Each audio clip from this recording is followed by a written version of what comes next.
1, 2, testing. Check. Oh, is this what we're starting? Can be. Sonny Edwards, how are you? I'm good, thank you. How are you? Yes, I'm good, thank you. It's an absolute honour and a privilege to sit here and talk to you. I've been a fan for a minute, and I'm very much enjoying this new chapter in your life. How are you finding it? Yeah, good. I've never felt so busy. Yeah, I've never felt so busy. I think I took for granted the amount of times I just could stay at home and not have to worry about going somewhere. But no, it's been good. Really, it has. It's a slight different rhythm of my weeks, but it's fitting in nicely with my work commitments, the fighters I manage, and my family. So yeah, it's been a good period. brilliant. In And it's all been quite a honesty. rapid turnaround as well, hasn't it? From the day that you decided, or has this been something you knew was going to happen quite quickly after you decided to retire? Well, I was setting up my stall for a while, really. I was commentating fights whilst I was still active. I was managing 5, 6 fighters. It's gone up to like 8, 9 fighters now, with a few more that I'll be looking to announce in the near future. Yeah, kind of setting up for it, really. And the day that I decided to call it a day in my professional boxing career, it was, I'd already set up what I was always planning to do after. I never planned on leaving boxing. I still don't now. Probably just end up doing a bit of everything at some point. And yeah, really enjoying right now with all the opportunities that I'm getting via Matchroom, the Zone, the Ring, and Sky Sports on Tuesday as well, and again today for this massive card. And yeah, it's kind of I don't know. I didn't really think it would happen so seamless, but it's been good that it has. So thank you to everyone involved. Yeah, and you've obviously, done the right thing. A lot of people, when they get into sports, they don't lay the foundation. So commending you on the foundations that you've laid for yourself to continue this career. But also, it's not just like a lucky strike. You have something to say and you're not afraid to say it. And I think that's what makes what you have to say such good quality. It's very authentic. So in keeping with that theme, what do you make of what happened on Tuesday with Eubank and the Egg? I thought it was a bit of a liberty. I said that on the broadcast straight after. We didn't realise as it first happened that it was an egg. We thought it was just a slap. It happened so quick. We was up on the platform, didn't have the best angle of it, and it weren't until we was up interviewing Ben Shalom on the stage that he made us aware that it was an egg. And then we seen the live replay momentarily after that, and then yeah, it was.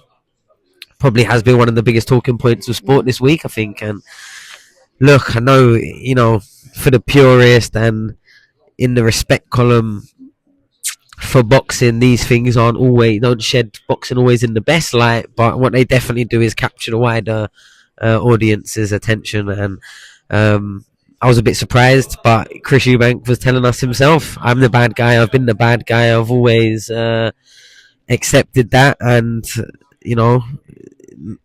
he was basically saying that Conor Benn has recently gone from the good guy to bad guy and ended up with egg on his face, and then kind of put egg on his face, literally. Yeah, literally. That's what it seemed like he was trying to do, and obviously he was playing at the whole eggs. And but for me, it was just interesting how he made such a big point of what he was saying in the actual press conference. But yeah, it would be fuming if I was Ben or any member of his team.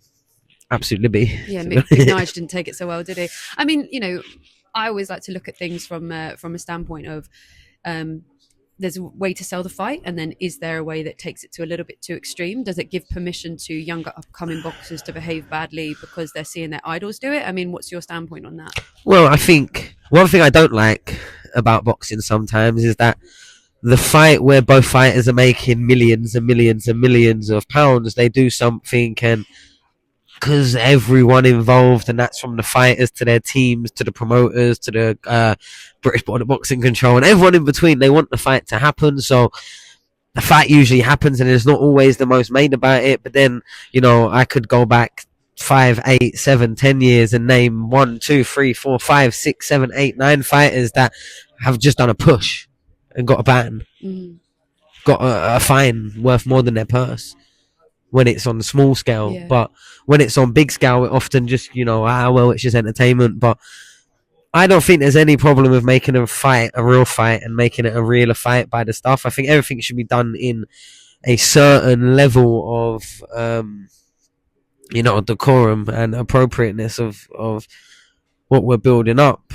An egg in the face, a big slap with it, might be teetering if not over the edge, but there has to be some consistency. If there's a problem for a push at the small hall circuit, then there should be a much bigger problem at this stage. But I think it does the opposite a lot of the time. It's the smaller, the Liam Camerons of the world that get hit with proper punishments, and then, you know, the superstars of the world get a slap on the wrist, 6 months, didn't even miss a beat in their career. You know what I mean? So I don't think it's any to, you know, go all the way to being a proper punishment. Maybe a fine, maybe a sit down with the board, sort of explaining himself, and if it's even necessary, I don't know. I like it, to be honest, more than not. But it's just if we're talking about What's right the and actual, wrong. the actual sport. You know what I mean? For me, I just think it's like, you know, anytime something like that happens, and then, you know, the other fighter, the Conor Benn, comes out and says, "Oh, the fight's off," and all stuff like that. It's like, so someone's done something to you to make them like them less, and your response is, "I don't want to fight them anymore." Yeah. Like, it's crazy. So I like that wasn't at all Conor's response, and yeah, he just Sort of laughed basically off, said, yeah. but he said he's in for it now. Yeah, But Conor understands the game. He understands that happening was, you know, part of the hype. the moment. It was the moment of the press conference that Yeah. everyone's seen. And it's That the made thing them that's- watch anything more of it that they hadn't seen. It was that moment. Yeah, and it's said to be 130,000 in the queue today to buy tickets, so it's obviously worked. I mean, you know, obviously you've probably been asked this question a few times, and you've probably talked about it a few times. But and I know that I saw an interview with you earlier talking about the range size, the height size, the quality of the fights that Eubank has had over sort of in his career and his progression. Do you think that Conor could pull it out of the bag? Well, he's definitely a proper competitor. He definitely is going to be training and preparing his best and give himself every best chance. But with boxing, there's no absolutes, especially not before they get in the ring. It's all a percentages game. I just think the numbers across the board probably lie in Chris Eubank's favour, but that can genuinely mean nothing on the night.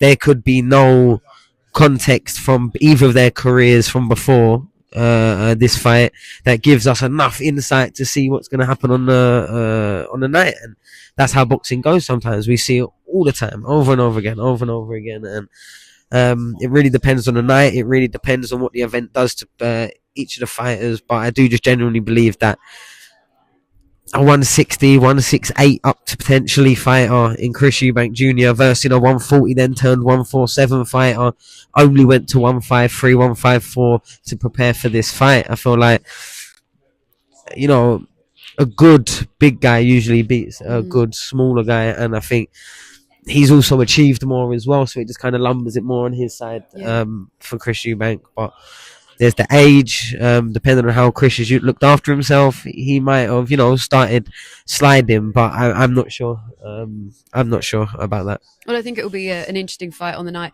I'll ask you one more question, then we'll go inside because it's absolutely magic. It won't be as cold on the 26th of April, though, No, when there's it 80,000 won't. people here, whatever Jeez. there's going to be. Yeah, I'll turn the camera around in a minute. Basically, this comes back to you. Like, one of the things I absolutely love about the way that you move through this sport, which makes you so unique, is that you honor and accept your own emotional state. You talk freely about your emotional state. You don't hide the fact that you're human and the way that you process things. You're very, like I said earlier, you're very authentic. And I am a boxing coach, and I like to feed into particularly the men that I teach that it's okay to feel your emotions through a very raw process of going through fights and camps, even at a grassroots level. Is this something that you allow, promote, push into your own fighters? Ooh, breaking things.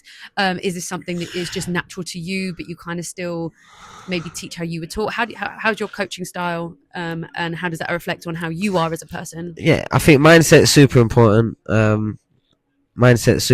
I don't think by nature I'm the most sensitive person. I think what people see about me is a person that usually has got the filter off. I don't often feel the need to fall into a sort of safe version of myself that can walk in this room. I think I am who I am. I try to, if I think it, I try to say it. It's usually why I can speak a lot quicker than probably the average human, because I don't take loads of time thinking about what I'm about to say. I just kind of feel it and say it. And yeah, when I thought I was the best in the world, I said it, and I said it confidently, and I said it comfortably. When I thought I ain't got it no more, I said it confidently, and I said it comfortably. And no one can speak for me, and I just feel like at this point there's a few people that have followed the journey for long enough that probably I owe them a little bit of what's going on, and an explanation, to maybe you need of a better word. But I don't know, I'm just not scared of what the public's opinion of me. I never really tried to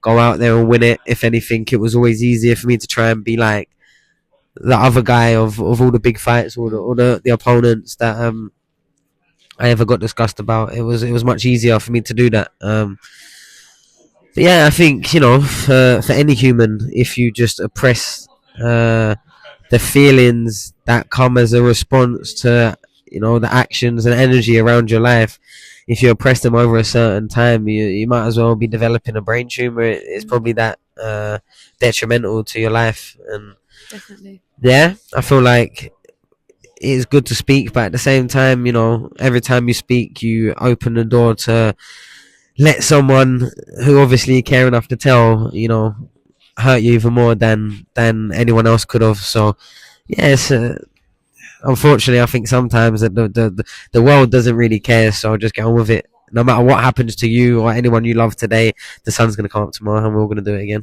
So just try and get through the days, really. I think. Well, I think that was worded very well, and I wish you all the luck with your managerial, your fights that you've got coming up with your fighters and things like that, and all of your pundit work, because I'm very much enjoying it. Thank you. I appreciate it. And I appreciate your time today. Thank you, Sunny. Thank you. Enjoy the evening. Thank you for your time.